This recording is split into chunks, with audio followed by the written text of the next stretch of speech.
चलिए तो स्टूडेंट्स आज हम स्टार्ट कर रहे हैं एक्सरसाइज 1.1 का क्वेश्चन नंबर 1।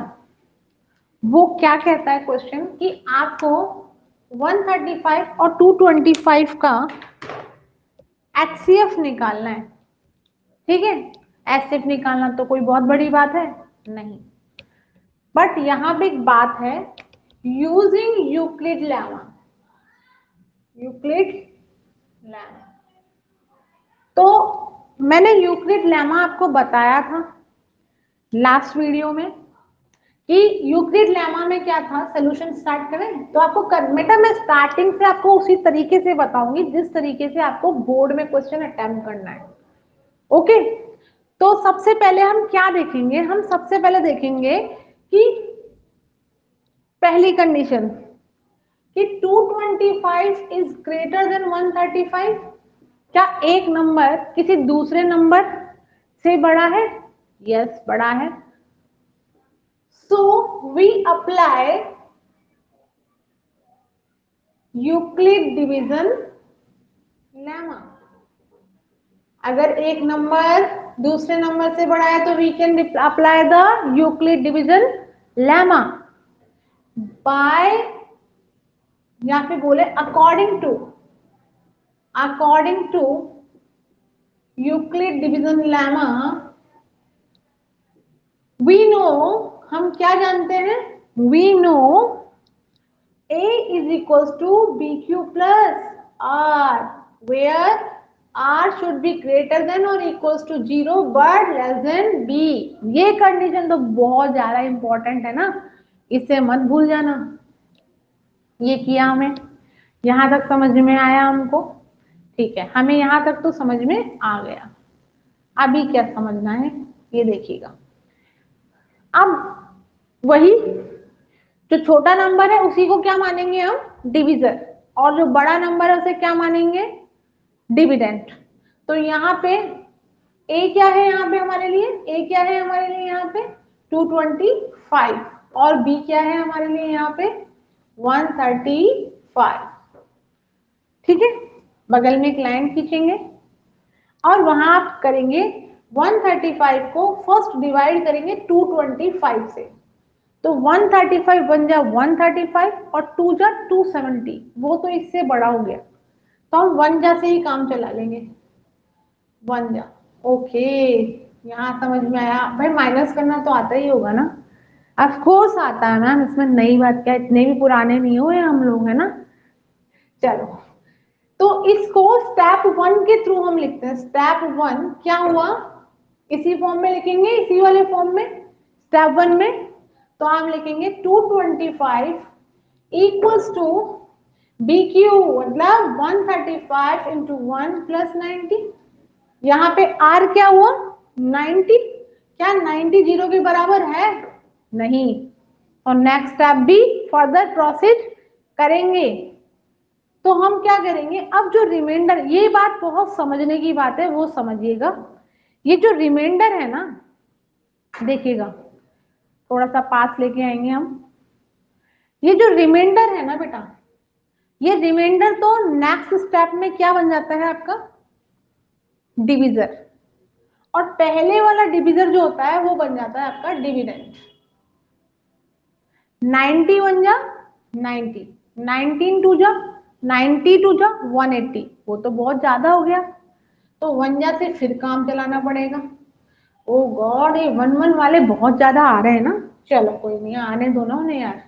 तो स्टेप 2 क्या करेंगे, देखिए स्टेप 2 में क्या आया 135। इस चीज को भूलेगा नहीं कि इस चीज के अकॉर्डिंग ही काम करना है हम लोगों को, इस चीज के अकॉर्डिंग ही जाना है हमको। ओके, तो 135 is equal to 90 into 1 plus 45। क्या 45 0 के बराबर है? नहीं। फिर चलो अगले स्टेप की तरफ। अगला स्टेप क्या बना हमारा, 3। हमें वेट करना है, एक्चुअली हमें कब तक का वेट करना है, जब तक कि रिमाइंडर 0 ना आ जाए। जैसे रिमाइंडर जब आ गया 0, यस हमारा काम हो गया, हुर्रे वाला पोजीशन आ जाएगी, है ना, we got the answer over there.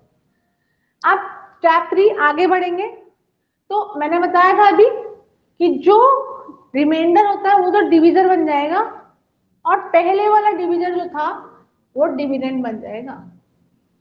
45 बन जा 45, 45 टू जा 90। Wow, now we get the answer यार। हेयर फाइनली हम पहुंच गए। कैसे? 90 equals to 40 into 2 plus 0, 0 equals to 0। Condition satisfied. जब तक हमारा 0 नहीं आएगा यूक्लिड डिवीजन लेमा में हम भाग देना तो नहीं छोड़ेंगे यार। ठीक है, अब यहां तक तो समझ में आ गया। अब आप देखिए एक चीज कि किसको, वो कौन सा डिविजर है जिसको भाग देने से हमारा आंसर क्या आया? 0। वो क्या है? 45। 45 इज द आंसर ना।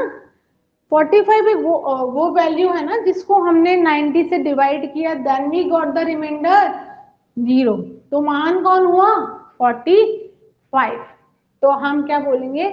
Hence, hence HCF of 135 and 225 will be equals to 45 answer. इस तरीके से एक्सरसाइज 1.1 के आपको क्वेश्चन फर्स्ट जो ऐसा ना, find the HCF by using the Euclid algo, वो आपको पूरे सॉल्व करने हैं। अगर फिर भी किसी को कोई भी प्रॉब्लम आती है, you feel free to make me comment in my comment box. और अगर फिर भी कोई क्वेश्चन आपको फिर से प्रॉब्लम आ रही है या फिर दोबारा से आपको पूछना है तो आप उससे पूछ सकते हैं। अब हम नेक्स्ट वाला क्वेश्चन करेंगे। तो नेक्स्ट क्वेश्चन ये आपने लिख लिया होगा, नहीं तो बेटा स्क्रीनशॉट ले लिया करो। स्क्रीनशॉट क्या होता है? बहुत इजी होता है काम में, बड़ा आसानी होती है स्क्रीनशॉट से, जल्दी चुटकियों में हो जाता है काम। समझने पे ध्यान देना जरूरी है ना हमें। तो आप देखिएगा, क्वेश्चन नंबर 2 है आपका कि show that any positive odd integer. क्या क्वेश्चन आप लिखेंगे? चलो मैं लिख के दे देती हूँ आपके लिए क्वेश्चन भी। हाँ भाई मैम, इतना काम तो कर ही दो ना यार। चलो anyway, show that any positive odd integer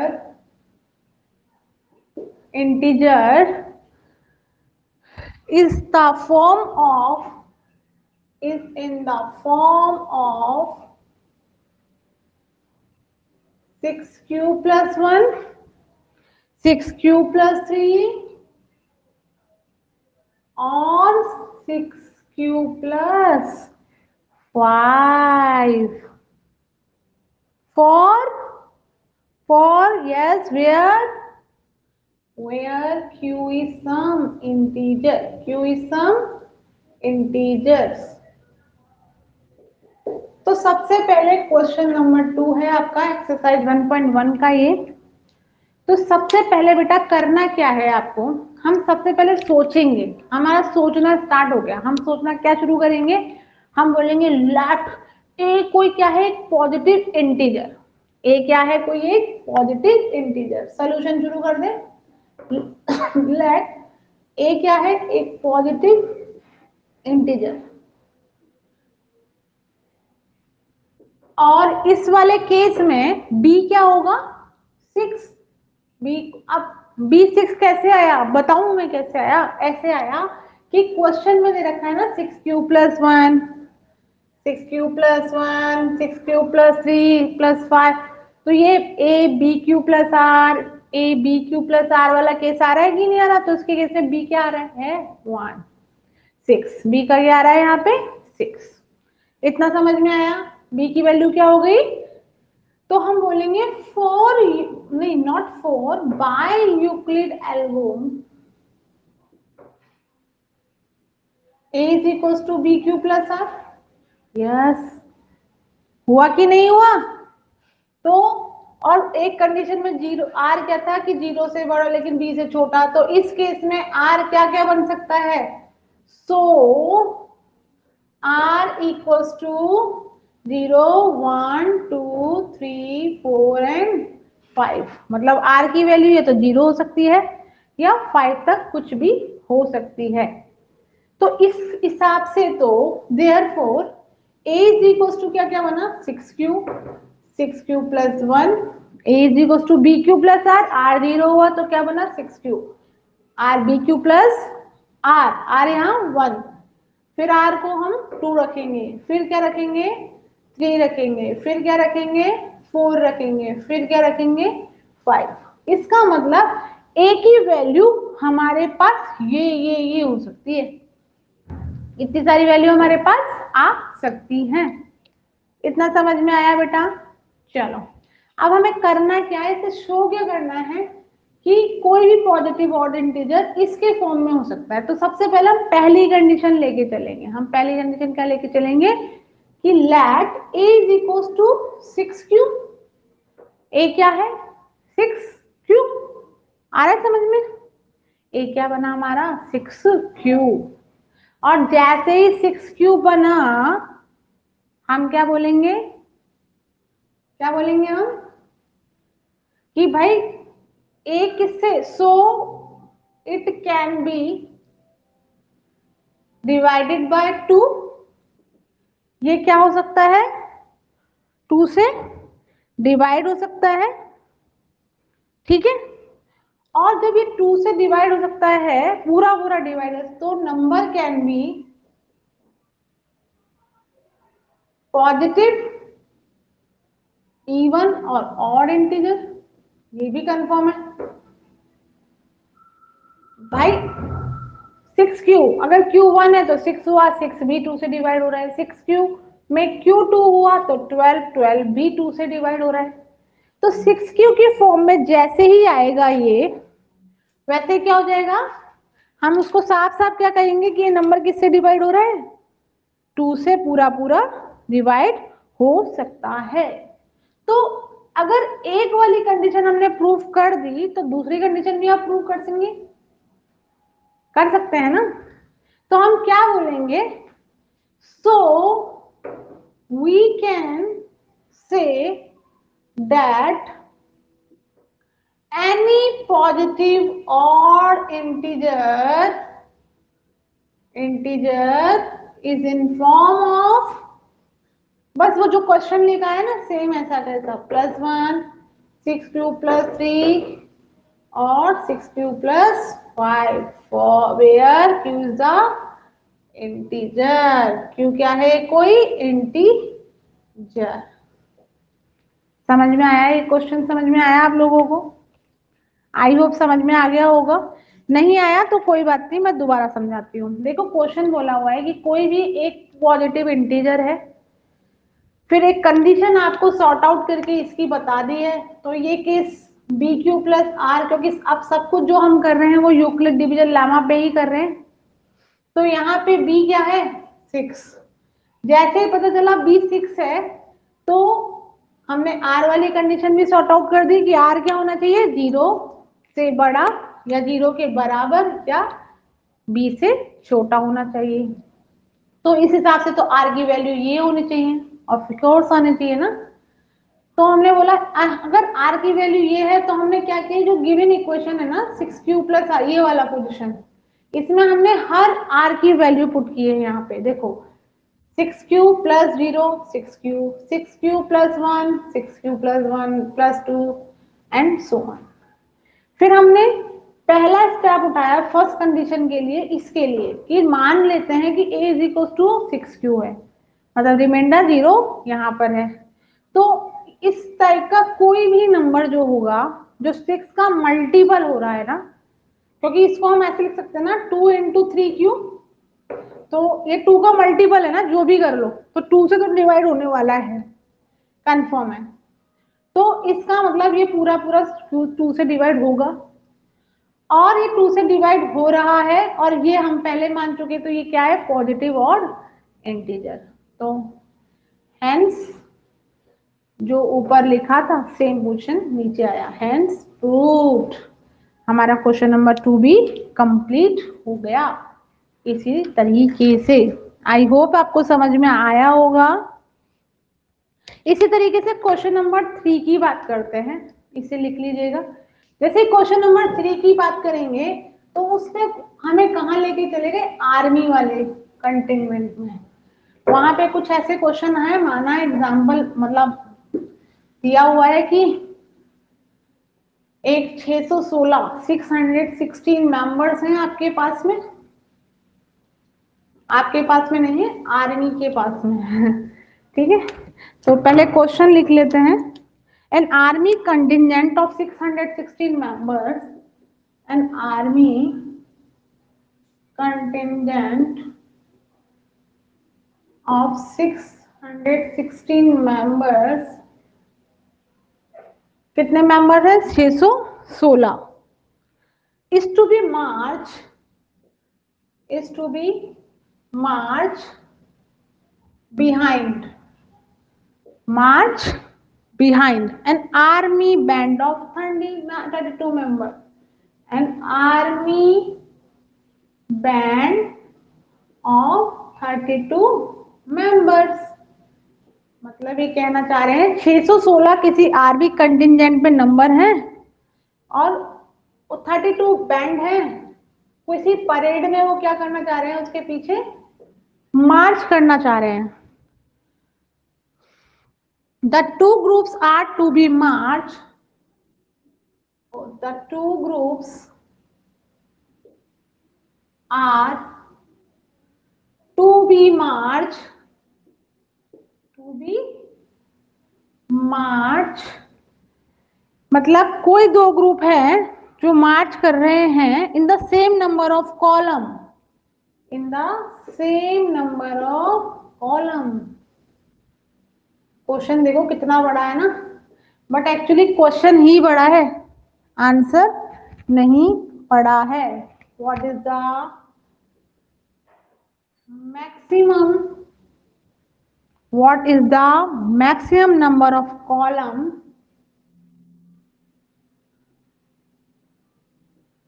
in which they march, in which they can march या they to march। पहले क्वेश्चन समझे। क्वेश्चन इस तरीके से है कि an army contingent, question number क्या है 3, an army contingent of 600, total members कितने हैं, देखिए टोटल मेंबर्स कितने हैं आपके पास 616, march behind an army band of 32 member, और number of members कहां पे, इन आर्मी बैंड कितने होने चाहिए 32। इस तरीके से दो ग्रुप में डिवाइड किए हुए हैं। तो ये बोल रहे हैं बताइए कितने नंबर ऑफ कॉलम बन सकते हैं, ऐसे टोटल कितने 616, मतलब इतने सारे मेंबर हैं 30, ऐसे इतने मेंबर हैं और ग्रुप कितने चल रहे हैं ऐसे,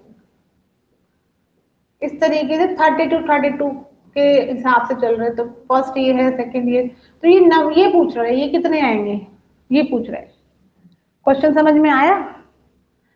अब आपको क्या करना है, मैक्सिमम नंबर पता लगाने के लिए, पहली बात तो हमें पैसे पहले ही पता है ये सारी चीजें कि जब भी मैक्सिमम नंबर पूछा जाएगा तो हम किसकी बात करेंगे, हम करेंगे HCF की बात। किसकी बात करेंगे, HCF की बात। तो हम बोलेंगे for maximum number of column, हमें क्या करना है, we have to find out, हमें क्या करना है, we have to be find out, no we have to be find, not find out, question हो जाएगा। वी हैव टू फाइंड किसका, HCF ऑफ किसका 616 और 32। ठीक है, अब by using Euclid algo, Euclid algo ने क्या पहली कंडीशन क्या बताई थी कि एक नंबर दूसरे नंबर से बड़ा है, कंडीशन सेटिस्फाइड। तो हम क्या कहेंगे कि 616, ये तो नहीं भूले होंगे ना आप लोग, A = BQ + R, बेटा ये तो हमें जरूर बताना है, 100% है। तो हम क्या बोलेंगे 616, पहला केस हमारा किसके लिए हो जाएगा 616 के लिए। ये मैं हटा देती हूँ, मैंने क्वेश्चन सिर्फ समझाने के लिए लिखवाया था आपको। तो यहाँ पे हम क्या करेंगे सॉर्ट आउट करेंगे, 616 को किससे डिवाइड करेंगे 32 से, 32 बन जा 32, ये आएगा 9 और ये 2, 9 से जाएगा 27 देन 8। तो पहला स्टेप है 8, मतलब यहाँ पे रिमाइंडर 8 है, 0 आया नहीं आया। तो हम कैसे लिखेंगे स्टेप 1 में 616 equals to 32 into 19 plus 8।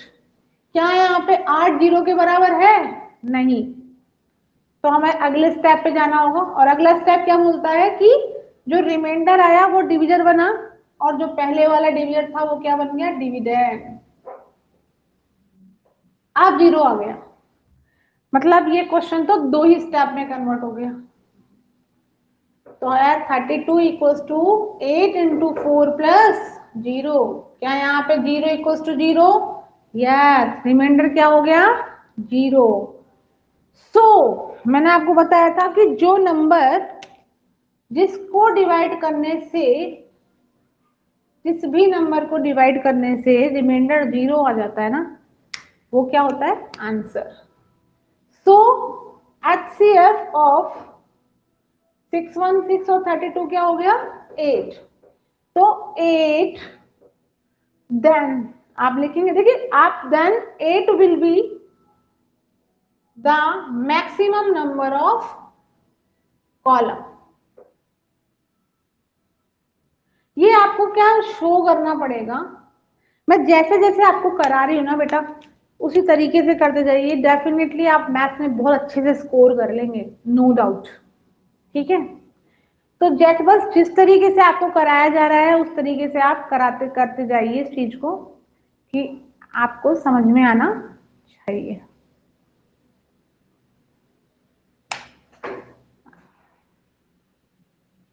Okay ना ओके। तो ये क्वेश्चन नंबर 3 था आपका, जिसमें हमने क्या पता लगाया था, जिसमें हमने पता लगाया था कि टोटल कंटिजेंट में 616 मेंबर्स हैं और एक परेड करनी है। अब परेड में रोज कितनी है 32, हर मतलब 32 32 32।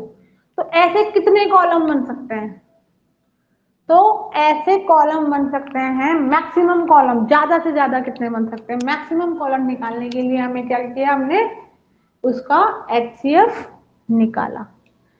इसका हमने HCF निकाला और हमारे पास HCF क्या निकल के आया 8। इसका मतलब 8 टोटल कॉलम कितने बन सकते हैं 8, मतलब 8 इस तरीके से। आपको अच्छे से समझ में आ रहा है सब कुछ, रिपीट करते जाइए, अगर अच्छे से समझ में आए तो प्लीज मुझे बताइए भी कि समझ में आ रहा है या नहीं समझ में आ रहा। बेटा जो भी है आपको करना है, कैसा क्वेश्चन जो भी मैं आपको बता रही हूँ, जिस भी तरीके से बता रही हूँ ना, आप बस स्टार्टिंग आपने मेरे साथ कर दी है, बस लगे रहिए। ठीक है, और आप डेफिनेटली अच्छे से अच्छा स्कोर कर देंगे जैसे बाकी बच्चे भी करते हैं। दूसरी चीज, ये हमारे 3 क्वेश्चन हमने किया और एक यूक्लिड एल्गो भी समझी हमने। अब हम क्या करेंगे, क्वेश्चन नंबर 4 और क्वेश्चन नंबर 5 आपको कल प्रोवाइड कराएंगे, कल मतलब नेक्स्ट वीडियो में। तब तक आपको ये सारे क्वेश्चंस करने क्या है, इस सारे क्वेश्चंस को आपको पढ़ना है, समझना है, जितना हो सके ज्यादा से ज्यादा आपको क्या करना है, इसको प्रैक्टिस करनी है। ठीक है, तब तक घर पे बैठ के, ओके बाहर नहीं जाना। Till then stay safe, stay at home, bye.